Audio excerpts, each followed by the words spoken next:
London in the autumn of 1966 was buzzing with creativity, a world capital of fashion, music, and youth culture. Into this vibrant scene stepped a young American guitarist named Jimi Hendrix. He arrived at London Airport on the 24th of September, 1966, as an unknown virtuoso carrying little more than a white Fender Stratocaster, a few changes of clothes, some hair curlers, and a tube of acne cream. Chas Chandler, former bassist of the Animals turned talent manager, had discovered Hendrix playing in a New York club and was convinced he'd found someone extraordinary.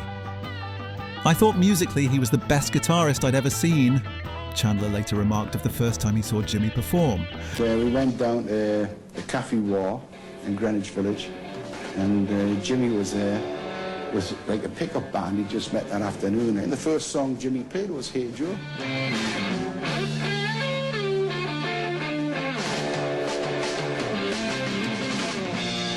Chandler lured Hendrix to Britain with the promise of opportunity and the chance to meet London's rock royalty. When the Animals broke up, I was going to bring Hendrix to England and record Hey Joe.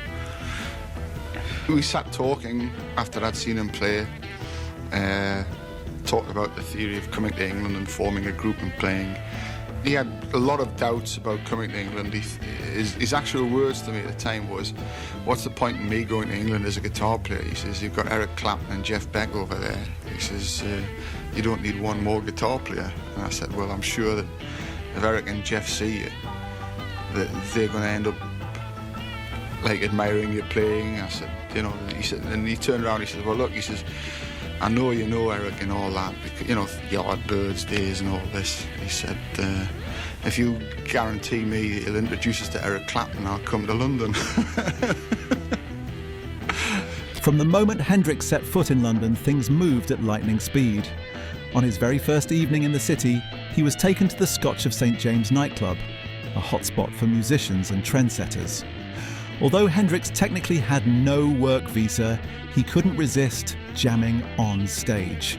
London's in-crowd watched in astonishment as this flamboyantly attired left-handed guitarist casually plugged in and unleashed sounds unlike anything they'd heard. In the small audience was a 20-year-old DJ and hairdresser named Kathy Etchingham. She was struck by Hendrix's performance and his magnetic aura. They chatted that night after his set, and a spark ignited between them almost immediately. In normal life, he was a quiet, rather shy man, articulate and intelligent, Kathy would recall, noting the contrast between Hendrix's bashful offstage demeanour and his explosive stage presence. That very night, Jimi and Kathy began a romance, and by the next day she had virtually moved in with him. It was the start of a passionate, tumultuous relationship that would span the next 2.5 years.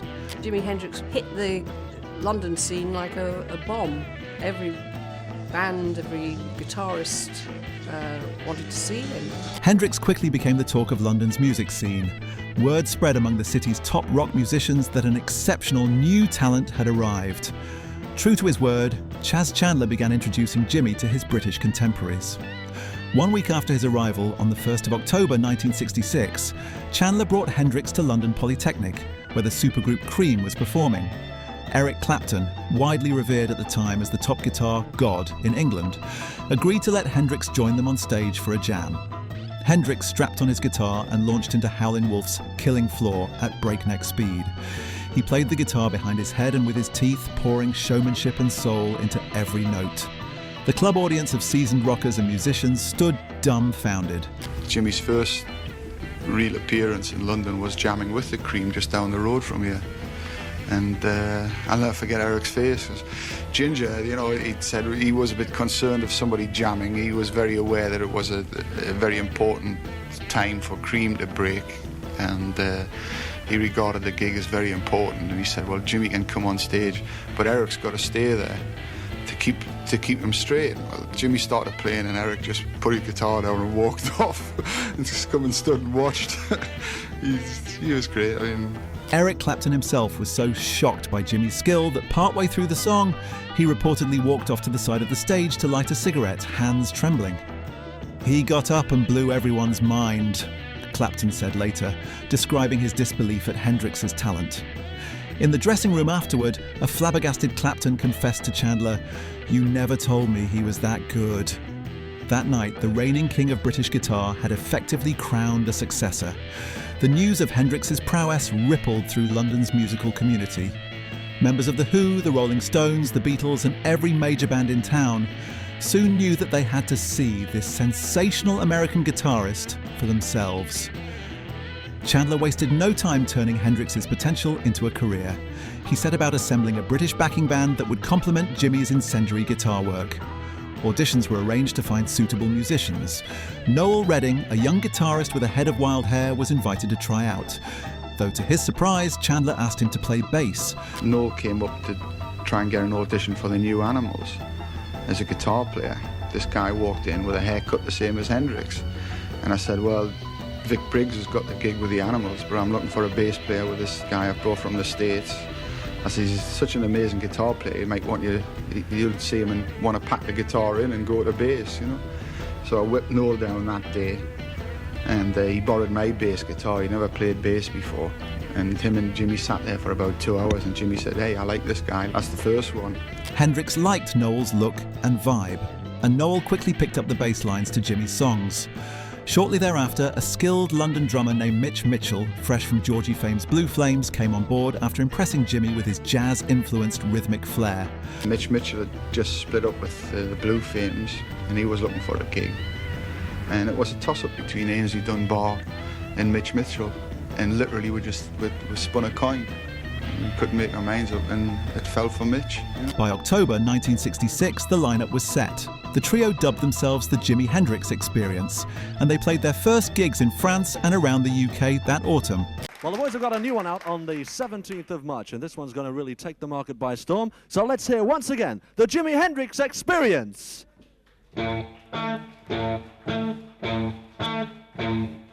On stage, the chemistry between Hendrix, Redding and Mitchell was electric.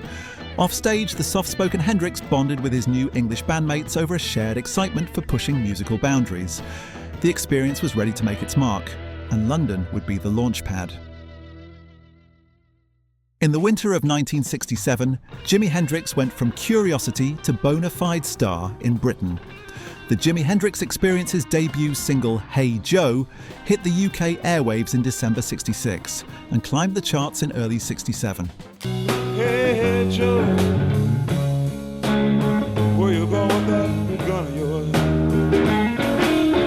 Audiences were captivated by Hendrix's bluesy vocals and the way his guitar could snarl one moment and sigh the next.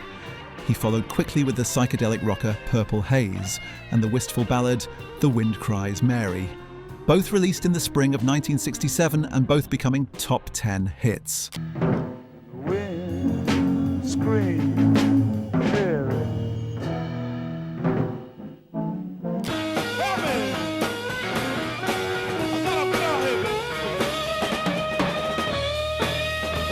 Hendrix's first album, tellingly titled Are You Experienced, was released in May. It was a revolutionary record, a kaleidoscope of feedback, distortion and innovation that announced Hendrix as a creative force in rock music.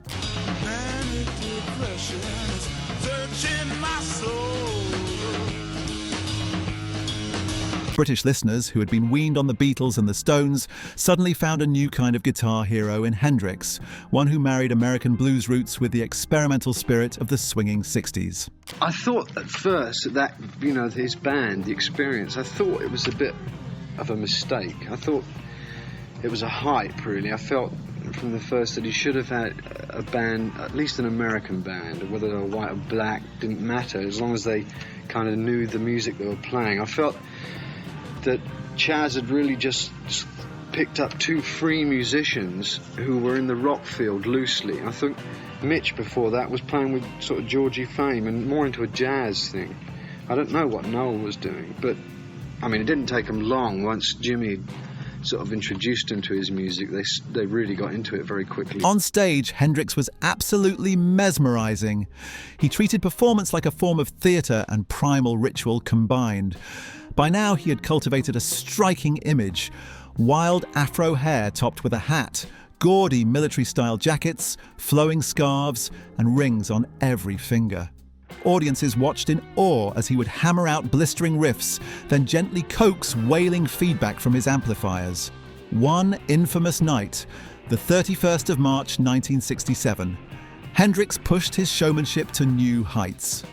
Appearing at the Finsbury Park Astoria in London as part of a package tour, he ended his set with an unprecedented stunt.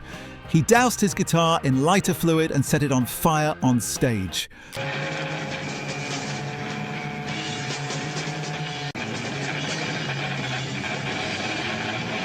Flames leapt from the sacrifice as Hendrix knelt over his burning Fender Stratocaster, hands raised as if in worship. The crowd was astonished, some thrilled, some horrified, and the British press promptly anointed Hendrix the wild man of rock. The guitar burning made headlines and only added to his legend. No one had ever seen an artist treat his instrument with such destructive love, as if saying that to create truly new art, one must be willing to destroy old constraints. Yet for all his flamboyance in concert, Hendrix remained disarmingly soft-spoken and polite offstage. In private, he could be found quietly noodling on an acoustic guitar or tinkering with song ideas on bits of paper. Kathy Etchingham, who by 1967 was sharing a flat with Jimmy, remembers that away from the limelight he was often gentle and reserved. But this was like a retreat. We could get away from everybody and all that madness. And so, no, it was wonderful because it was a home. It was a proper home where you got up in the morning and had a cup of tea. Well, we didn't get up in the morning exactly. We got up in the afternoon. Yeah. You slept all day and partied all night. That's right. He loved nothing more than to spend a lazy afternoon with her, lounging about their apartment, watching British soap operas or listening to records. Jimmy could walk down the road, go to HMV and no one would bother us, Kathy said of those early days of fame, recalling how the pair enjoyed a relatively normal life together before true superstar celebrity descended. They lived for a time in a modest flat in Montague Square, on loan from Ringo Starr of the Beatles, where Hendrix delighted in decorating the space with colourful rugs, psychedelic posters, and his ever-growing collection of guitars. Amid the chaos of touring and studios, this flat became a sanctuary for Jimmy, a place where he could be himself, away from screaming fans and press. It was during one quiet domestic moment here that Hendrix wrote "The Wind Cries Mary," after a lover's quarrel in which Kathy, frustrated by unwashed dishes, smashed a frying pan down in exasperation. Jimmy spent the next day penning a poetic song to make amends, using Kathy's middle name, Mary, in the title. Their romance was woven into his music. As 1967 wore on, the experience captivated not just Britain, but all of Europe.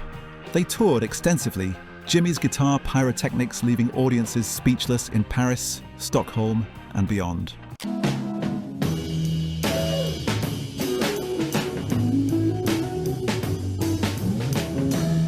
After one London club show, the venue's owner had to literally mop the stage because, as one observer quipped, there were guitar players weeping. Hendrix had played so brilliantly that fellow musicians in attendance felt their own prowess diminished. Indeed, at a show at the Bag O'Nails Club in London, the small room was packed with rock luminaries, members of the Beatles, the Rolling Stones, Eric Clapton, Pete Townsend of The Who and more, all craning to see this new sensation. Kevin Ayers, a singer present that night, noted he heard astonished murmurs. "Jesus, bloody hell," whispered by Britain's rock elite as they witnessed Hendrix perform. Jimmy was turning the tables. The guitar heroes who had influenced him were now coming to learn from him. And he had the club on his feet, you know, from the word go. They couldn't believe it. It was just solid musicians, the whole club. You know. He was incredible. He really was. Probably saw his first gig in London, which was at the Bag of Nails, and we were just there one night having a drink, and he just ambled up on the stage in that manner he had. And he was just a beautiful guy, and he just wound up the Marshalls and just started playing very loud. And we were there, and the next time he played the Bag of Nails, then it was more homage. Yeah. People knew he was going to be there, so I remember one night, me, Townsend and Eric were all there in the audience kind of going, this is good. This is Johnny B. Good. I mean, this guy is completely out there. I mean, I've never heard anybody play electric guitar like that. There's no one even in the same building with that guy, in the same level. There's no one. Hendrix's explosive success in the UK set the stage for a triumphant return to his homeland. Though he was a star across the Atlantic, in the United States, Jimi Hendrix was still largely unknown. That is, until the Monterey Pop Festival in June 1967. The Monterey International Pop Festival, held in California during the famous Summer of Love, was a perfect platform for Hendrix's American debut. In fact, it was Paul McCartney who insisted the festival book Hendrix, having seen firsthand how extraordinary Jimmy was. He was not arrogant in the least, and he was just a great guy, the kind of person you want to know, you know? Very self-effacing about his music. Hendrix took the stage at Monterey on the 18th of June, 1967, as the final act on Sunday night. Oh, I should have put you, baby, a long time ago. I should have put you in a... Dressed in a flamboyant pink feather boa and a jacket festooned with psychedelic patterns, he faced an audience that included not only hippie concert-goers, but also many of his American musical peers seeing him for the first time. What followed was one of the most legendary performances in rock history. Hendrix and his band tore through songs with raw intensity. Hey Joe, Purple Haze, blowing minds with furious guitar solos that seemed to defy reality. Most memorably, as a climax, Hendrix repeated his London ritual of guitar immolation. Under swirling stage lights, he set his Stratocaster on fire, then smashed the charred remains on the stage in a frenzy of showmanship. Pete Townsend of The Who, himself known for smashing guitars, looked on from the side, utterly astonished. The crowd erupted. In a single night, Jimi Hendrix went from cult UK act to an overnight sensation in America. The US media raced to report on the wild man of Monterey and his flaming guitar. Even hardened concert promoters and fellow musicians conceded they had witnessed something transformative. After Monterey, Jimi Hendrix was a superstar on both sides of the Atlantic. By the end of 1967, Hendrix found himself catapulted to the top tier of rock music. The sudden fame was exhilarating but also daunting. His days were now a whirlwind of touring, recording, press interviews and public appearances. In a span of mere months, Jimmy had gone from playing tiny clubs to headlining major venues and festivals. Early in 1968, the Jimi Hendrix Experience even embarked on a tour through the United States where curious American fans finally got to see this British conquering phenom live. The shows often sold out, and Hendrix did not disappoint, setting amplifiers ablaze, sometimes literally, coaxing otherworldly sounds from his guitar, and leaving stages littered with splintered instruments and stunned crowds. The Experience's reputation as an unmissable live act was now firmly established worldwide.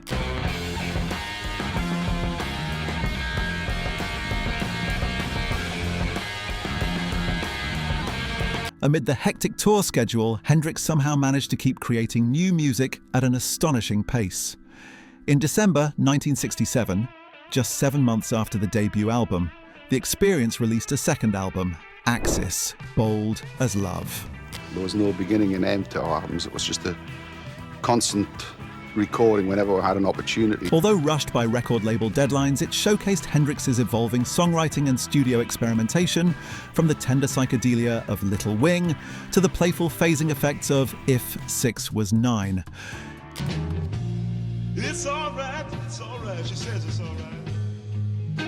Jimmy's inventive use of the recording studio as an instrument was becoming apparent. He loved to tinker with new guitar effects, backward tapes, and stereo panning to craft rich sonic tapestries. Critics and fans praised the album, and Hendrix's peers in the industry began to acknowledge him not just as a performer, but as a creative innovator. Jimmy's guitar is obviously a little rougher, and it's not quite formulated there, but the basic idea is very good.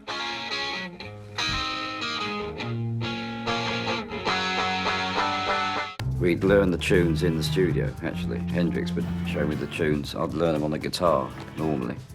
And we'd suss out the tempo, and we'd actually just run through it, by which time Chaz had actually recorded it. I must admit, from my side, I enjoy spending time in the studio to see what you can do and what's possible. Behind the scenes, though, success brought new pressures. Hendrix was a perfectionist, and as he envisioned more complex sounds, he started spending long, all-night sessions in the studio, chasing the musical textures he heard in his head. On the personal front, 1968 found Jimmy's life growing more complicated. Fame brought wealth and all the trappings of rock stardom: fancy sports cars, late-night parties, and plentiful drugs. The once teetotal Hendrix, who, Kathy noted, drank only fruit juice when he first arrived in London, was now indulging in alcohol and psychedelics like LSD with increasing frequency. Jimi had the ability to take LSD, take more than the average person. His body had this tolerance that was remarkable for his size. I found that Jimi was taking a lot of acid, and he had been during the course of that album that I wasn't aware of. I mean, the man had an incredible constitution. You didn't actually detect the man was on a trip when he was on one. Among a lot of people in that era, the love generation, it'd be like a religious attitude to LSD, that it was going to solve all the problems in the world, and a lot of people fell into it. And I tried very hard to convince Jimi that he shouldn't be dropping acid. He had a mission, and I keep saying that. And I say he had a place to go, and he didn't necessarily know how he was going to get there. But he found that out too, and I just think it was through that LSD. I think that because it opened his head up.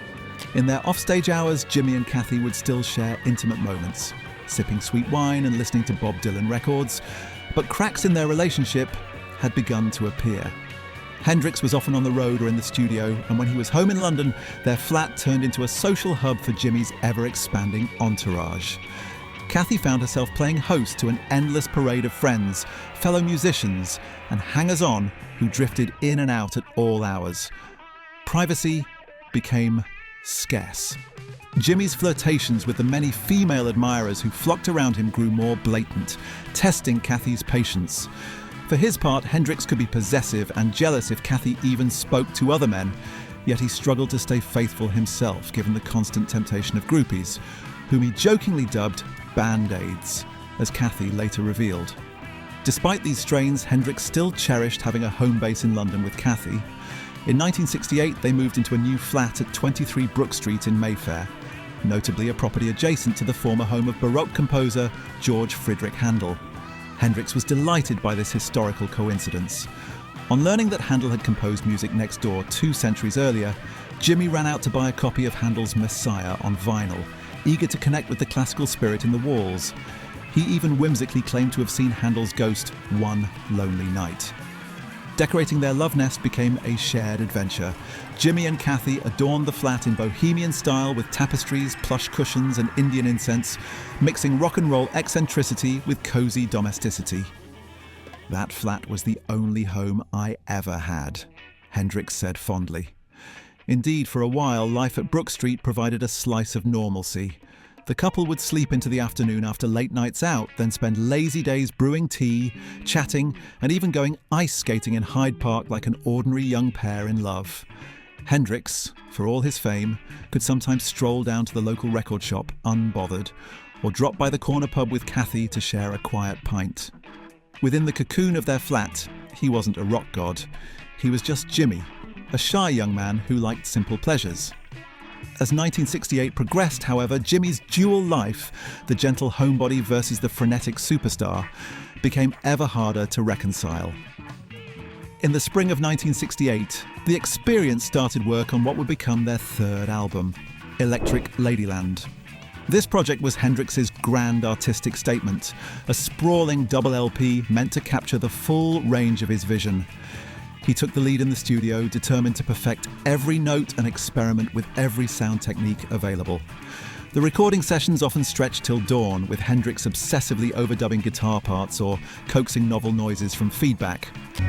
We would like to make an apology for taking so very long to send this, but we have been working very hard indeed, during shows and recording. Over the love-filled sea, look up ahead. His quest for perfection was inspirational, but it was also exhausting everyone around him. Chandler, who had been co-managing and producing Hendrix's music, found the Electric Ladyland sessions chaotic and interminable, a far cry from the brisk, focused work on the first album. Frustrated by Jimi's insistence on re-recording solos for the 20th time, or entertaining a room full of idle friends in the control room, Chas Chandler eventually threw up his hands and quit the project. And then we went into the studio to record Electric Ladyland, and he would turn up with 30 hangers-on who would be lying around the studio, and Jimmy would proceed then to play for them, not for the tape machines. And I would be sitting there in the control room for 5 days, going over one song over and over again, that because of the dope and things Jimmy was into, we couldn't get through to him that we'd got it right the first time. And here we were with only 3 backing tracks in the can, and I just felt useless. I was sitting there, nothing I said was taken as useful, because I wasn't dropping acid with them, therefore I wasn't connecting with them and their religious trip thing that they were in. So I thought, well, I've done all I can here, I'm off. He would no longer serve as Hendrix's producer or manager by the middle of 1968. This was a significant turning point. Chandler had been one of Jimmy's earliest champions and a stabilising mentor figure. With Chandler gone, Hendrix fell more under the influence of his other manager, Michael Jeffrey, and took on greater control of his musical direction, for better and worse. The other members of the Experience also began to feel the strain. Noel Redding in particular grew weary of being relegated to a supporting role, while Hendrix explored. In truth, Hendrix's musical mind was expanding beyond the simple trio format. On Electric Ladyland, he invited numerous guests into the studio, other guitarists, keyboard players, backing singers, and he even handled bass guitar on several tracks himself, leaving Noel with little to do on some songs. Noel, a guitarist at heart, saw his own contributions sidelined. Tensions simmered on a personal level too. Noel and Jimmy's communication had never been very in-depth. Jimmy was friendly but somewhat aloof, often lost in his own world, and now it deteriorated further amid marathon recording nights and drug use. Drummer Mitch Mitchell managed to stay on Jimmy's wavelength musically, providing the nimble, jazz-inflected drumming Hendrix loved, but even Mitch grew frustrated at times waiting around during endless studio takes. Despite the behind-the-scenes troubles, Electric Ladyland was released in October 1968 to critical acclaim and commercial success. When that album came out, man, I mean, it just cinched it for him. He was absolutely the man on the scene. Electric Ladyland, I'd say, was, if you play it now, is well ahead of its time, and it's still valid musically. It became Hendrix's first #1 album in the US. Songs like his psychedelic reimagining of Bob Dylan's All Along the Watchtower showcased a genius at his peak. Yeah, that whole LP means so much. You know, it wasn't just slopped together. Every little thing that you hear on there means something. You know, it's not no game that we're playing.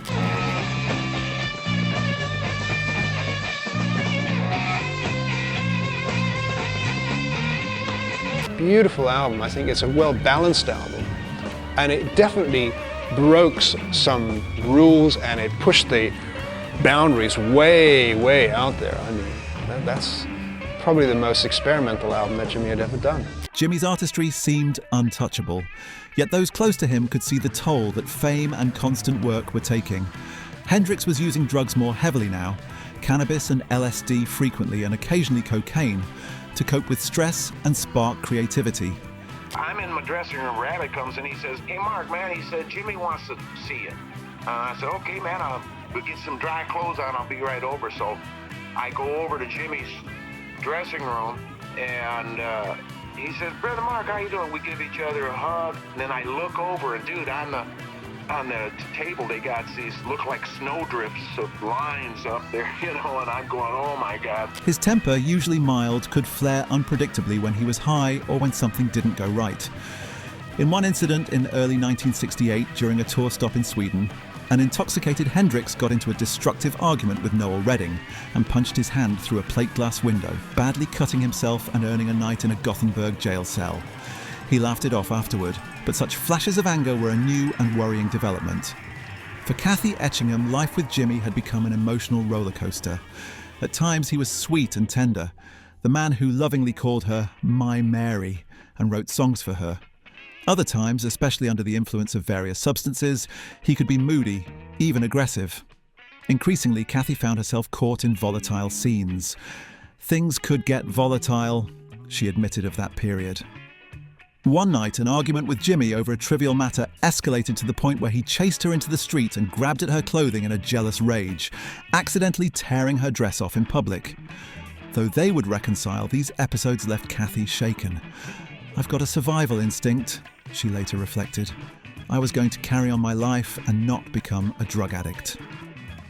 By the end of 1968, after nearly 3 years by Hendrix's side, Kathy realised she could no longer live in the eye of this storm. The simple romance they once shared had become overwhelmed by Hendrix's rock star lifestyle. The non-stop parties, the other women, and the creeping chaos that seemed to surround him. Early in 1969, Kathy Etchingham made the painful decision to leave Jimi Hendrix for good, marrying another man in hopes of finding steadiness. Hendrix was devastated when Kathy left. He reportedly checked into the Cumberland Hotel and wandered London aimlessly for a time, feeling the absence of the woman he had called my past girlfriend, my present girlfriend, and probably my future girlfriend, my Yoko Ono. But he also understood why she had to go. The forces pulling on him, the demands of fame, the temptations of excess, had made a normal relationship nearly impossible. 1969 proved to be a year of upheaval and transformation for Jimi Hendrix. As the year began, the Jimi Hendrix Experience was still one of the hottest acts on the planet, yet internally the band was nearing its breaking point. The trio soldiered on through early 1969 with extensive touring, including major venues like London's Royal Albert Hall in February. Those Albert Hall concerts, filmed for a potential documentary, would be the last European shows of the original Experience lineup. By this time, Noel Redding's relationship with Hendrix had deteriorated significantly. The two hardly spoke off stage. Noel felt underappreciated and overshadowed, while Jimi was chafing at any limits to his musical experimentation. Sometimes we get to some gigs and it used to say Jimi Hendrix, and we'd all freak out, and even Hendrix would freak out, and someone would go out the front with a mark and put the Experience underneath it. Hendrix was always saying that this is a three-piece band, which it was, and obviously he was a front man, the guy leaping about and doing all that sort of stuff, but he couldn't have done it without Mitchell and himself. Yeah. So, you know. Audiences still clamoured to hear the big hits. Hey Joe, Purple Haze, but Hendrix grew bored repeating the same songs night after night. He longed to improvise freely and introduce new material into the set, even if it meant veering away from what made him famous. The tension between giving the crowd what it expected and pursuing his artistic impulses was coming to a head. The breaking point arrived midway through 1969. The Jimi Hendrix Experience performed at the Denver Pop Festival on the 29th of June, a show that turned out to be their final appearance as a trio.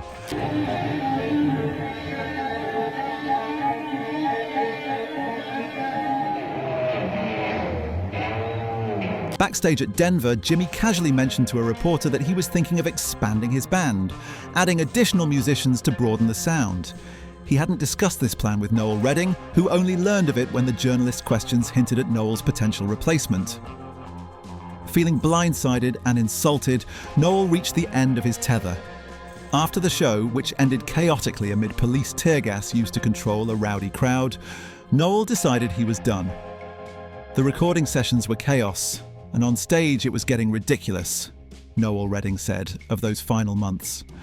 That night in Denver, Noel simply walked up to Hendrix, shook his hand goodbye, and announced he was leaving. He immediately booked a flight back to London, effectively quitting the band on the spot. I went up to Jimi that night, said goodbye, and caught the next plane back to London. Jimi phoned and asked me to come back, but I said, "Stuff it," Noel recounted of his bitter departure. Hendrix was disappointed, but not entirely surprised. In truth, he too sensed that the experience had run its course. Rather than try to dissuade Noel, Jimi accepted that a change was due. And so, in the summer of 1969, the Jimi Hendrix Experience disbanded. It was the end of an era, the close of a brilliant chapter that had seen Hendrix rise from obscurity to global stardom. But Hendrix himself viewed it not as an ending, but as an opportunity for rebirth. Always seeking new sounds, he was already dreaming up his next musical project, one that would break the power trio mold. He reconnected with an old army buddy from his brief military days, Billy Cox, a solid bass player with deep roots in blues and soul. Billy Cox had a warm, steady presence and had jammed with Jimi back when they were US paratroopers in training. Hendrix invited Cox to join him, and Billy gladly flew to New York to reunite with his friend. On drums, Hendrix enlisted Buddy Miles, a powerhouse R&B drummer whose funky, hard-hitting style promised to drive Jimmy's new music in a fresh direction. This new trio, Hendrix, Cox and Miles, would eventually be christened Band of Gypsies. But before formally unveiling the Band of Gypsies, Hendrix had another historic engagement on the horizon: Woodstock. The Woodstock Music and Art Fair, the 3-day Aquarian exposition at White Lake and Bethel, New York, will give you uncomplicated, unhurried, calm days of peace and music. Friday, August 15th, you'll hear stars such as Joan Baez, Arlo Guthrie, Tim Hardin, Richie Havens, Ravi Shankar, and many others. Saturday, August 16th, Canned Heat, Creedence Clearwater Revival, Grateful Dead, Janis Joplin, Jefferson Airplane, and The Who. Sunday, August 17th, Blood, Sweat, and Tears, Crosby, Stills and Nash, Santana, Jimi Hendrix, Johnny Winter, and that's not all. Campgrounds will be open for 2 days before the festival. There are over 600 acres of land to roam, bazaars to browse, creative workshops. Heavy traffic is anticipated, so leave early if you wish to arrive on time. The summer of 1969 was a tumultuous time in America.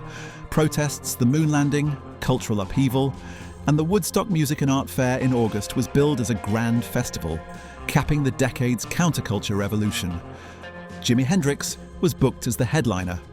By the time Woodstock took place in upstate New York, Hendrix had augmented his ensemble with additional musicians, 2 percussionists and a rhythm guitarist, temporarily calling the group Gypsy Sun and Rainbows.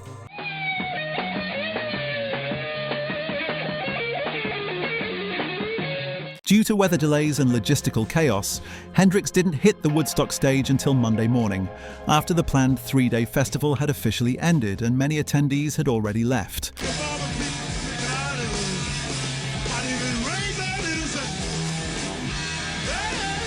Still, about 30,000 resilient fans remained at dawn on the 18th of August, 1969, to witness Hendrix's performance, and it was nothing short of iconic.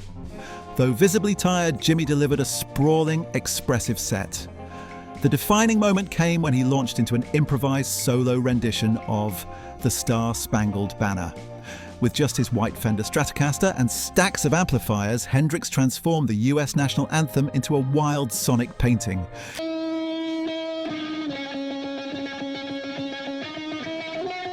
He made his guitar cry like falling bombs and wail like sirens, a haunting reflection of a nation at war and in turmoil.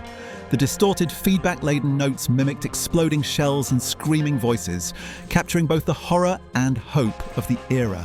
Many in the crowd stood slack-jawed, others wept or cheered. In those electrifying minutes, Hendrix managed to turn a patriotic tune into a protest and a prayer without singing a single word. When footage of that moment hit the news, it became one of the most enduring images of the 60s.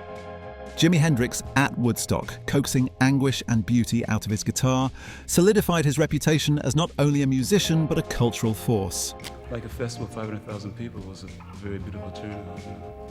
I hope we have more of them, you know. Very nice. After Woodstock, Hendrix pared back down to the trio format with Cox and Buddy Miles. Adopting the official moniker Band of Gypsies, they rehearsed intensely through the fall of 1969, crafting a set of new, funk-inflected rock songs. This band had a different vibe, more groove-oriented, rooted in blues and funk rhythms, reflecting Hendrix's expanding musical interests. Mr. Jimi Hendrix!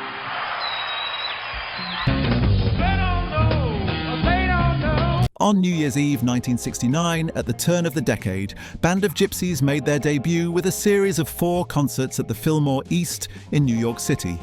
The shows spanning December the 31st and the early hours of January the 1st, 1970, were recorded for a live album, largely to fulfill a contractual obligation Jimmy had to produce material for a rival record label.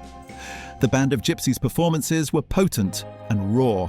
Songs like the anti-war epic Machine Gun saw Hendrix reaching new heights of improvisational guitar work, screaming and moaning through his instrument as if channeling the violence of the battlefield. Billy Cox's bass lines locked tight with Buddy Miles's heavy drum grooves, giving Hendrix a deep pocket to soar over. The Fillmore crowd was mesmerized by the fresh material. It was as if Hendrix had been reborn as a blues-funk shaman. Less flashy perhaps, but even more soulful. The Band of Gypsies live album, released a few months later, would stand as testament to Hendrix's musical versatility and his refusal to be pigeonholed. Yet even as Hendrix charted new musical ground, some old troubles persisted. One dark cloud lingering over him in 1969 was a serious legal issue. On the 3rd of May 1969, Hendrix had been arrested at Toronto International Airport when authorities discovered small packets of heroin and hashish in his luggage. Jimi was shocked. He claimed the drugs were not his and that perhaps a fan had slipped them into his bag as a misguided gift. Nonetheless, he was charged with drug possession, a crime that carried potentially years of prison time in Canada. Hendrix vehemently maintained his innocence, and those close to him believed he was not a habitual heroin user. His friends attested he actually feared needles and hard drugs. The legal case dragged on throughout 1969, adding immense stress to Jimi's life. Would his soaring career be cut short by jail? In December of that year, Hendrix finally stood trial in Toronto. Taking the witness stand in his flamboyant velvet suit, he charmed the courtroom and explained how fans often gave him random items. Perhaps the illicit substances ended up in his luggage without his knowledge. In a fortunate turn, the jury believed there was reasonable doubt and acquitted him of the charges on the 10th of December, 1969. Hendrix walked out of the Toronto courthouse a free man, deeply relieved and vowing to be more careful. However, the ordeal had taken its toll, exacerbating his exhaustion and disillusionment with the trappings of fame. As the 60s gave way to 1970, Jimi Hendrix found himself at a crossroads.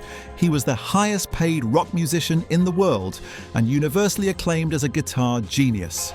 But he was also a young man who had been running full tilt for 4 years, burning the candle at both ends. Friends noticed that Hendrix, now 27, looked older than his years. The perpetual touring and drug use had made him at times haggard and world-weary. Still, with his legal troubles behind him and new musical ideas percolating, Jimi hoped the new decade might bring renewed focus and stability. The year 1970 opened on a hopeful note for Hendrix. Having released the Band of Gypsies live album and avoided jail, he was eager to continue evolving musically. In February, however, the Band of Gypsies abruptly dissolved after a disastrous concert at Madison Square Garden. During that January the 28th show, a winter charity event dubbed the Winter Festival for Peace, Hendrix walked on stage visibly under the influence of something. Some said he had taken a potent dose of LSD or a downer drug. Midway through the set, after mumbling incoherently and playing a disjointed version of Earth Blues, Jimi simply stopped playing, apologized to the audience and walked off.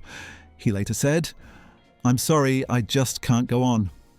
The incident alarmed his management and left Buddy Miles furious. In the aftermath, Hendrix's manager Mike Jeffrey unilaterally fired Buddy Miles, seeing him as a bad influence, and the Band of Gypsies project was shelved. Hendrix was disappointed. He genuinely liked the music they were making, but he acquiesced and turned back to the familiar.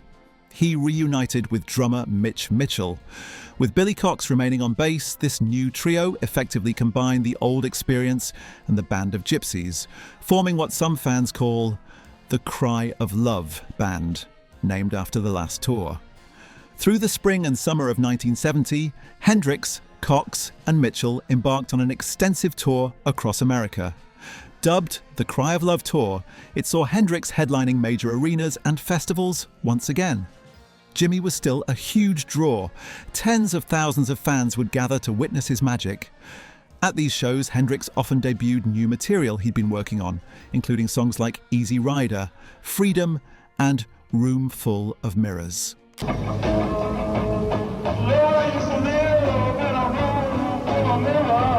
The fresh songs had a funkier, earthier feel, reflecting Hendrix's musical growth. His playing was as fiery as ever, but some observed that Hendrix seemed less inclined to stage theatrics now. He was focused on the music itself. He still played hits like Purple Haze for the crowd, but you could sense his mind roaming ahead to the next chapter. When not on tour, Hendrix dedicated himself to recording what he hoped would be his 4th studio album. A double album he tentatively titled First Rays of the New Rising Sun.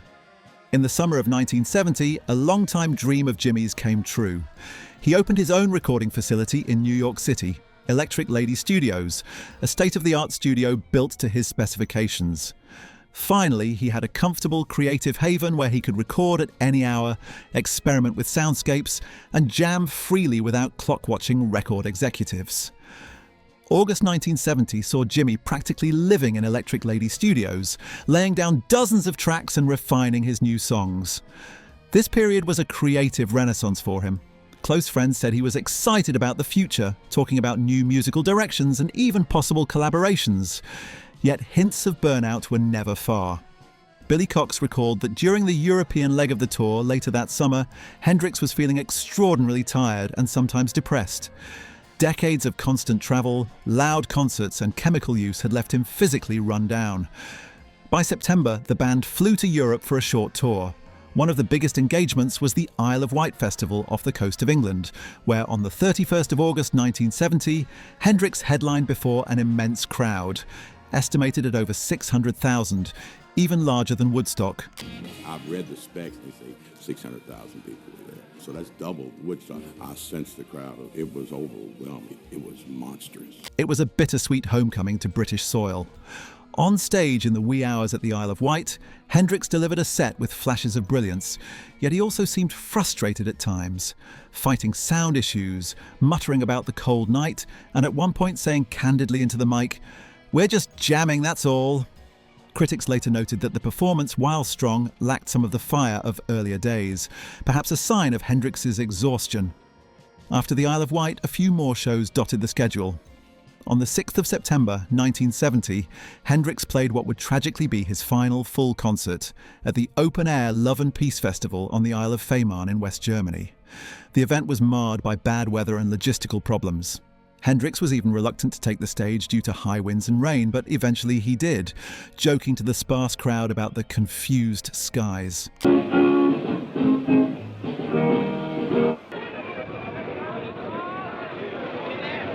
Fittingly, he closed that set with Voodoo Child, the thunderous anthem that encapsulated his guitar prowess. No one present knew it would be the last song he'd ever play live. Jimi returned to London shortly after, looking forward to a break. He spent his final days in the city he loved in a somewhat low-key fashion. There were no big concerts, just time with friends and attempts to recuperate. He was staying part-time with a new girlfriend, Monika Dannemann, a German figure skater whom he had met earlier that year. Monika adored Jimi and tried to provide him a calm environment at her small apartment, the Samarkand Hotel in the Notting Hill area. Hendrix also reconnected with old friends around town.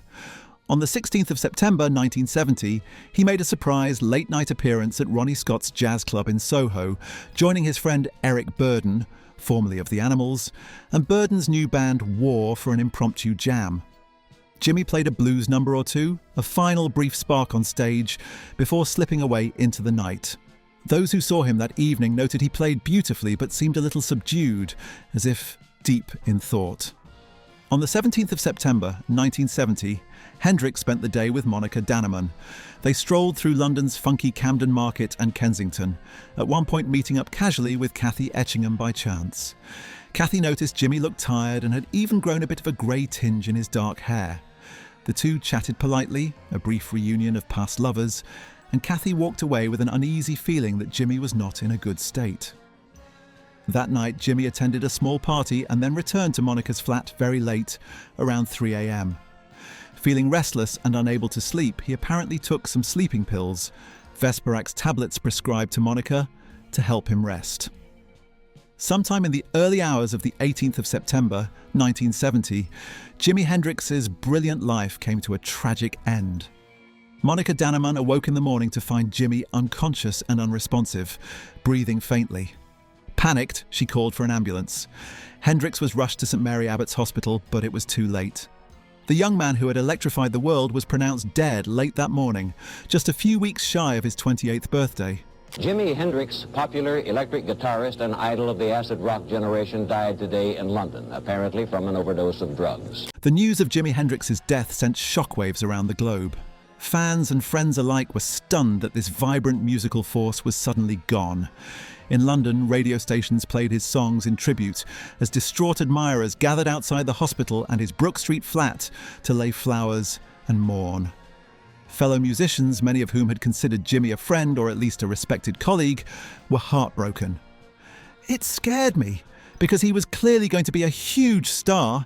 Here was the real thing, Eric Clapton had once said of first seeing Hendrix. Now, the real thing was no more. The night that he died, I was supposed to meet him at the Lyceum to see Sly Stone play.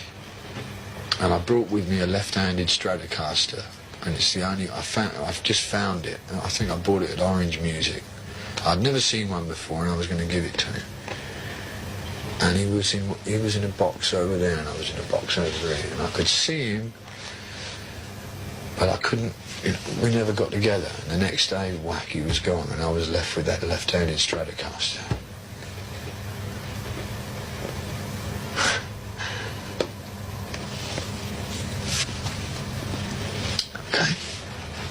Hendrix's death was ruled an accident.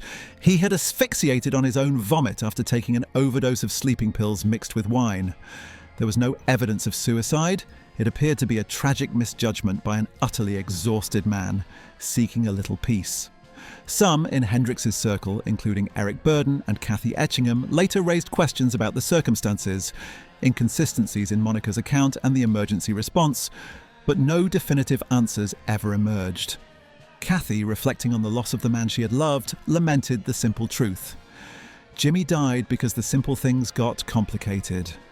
In those poignant words, she encapsulated how Hendrix's extraordinary life had become entangled in turmoil by the end, and how the gentle soul at the centre of the storm was overwhelmed.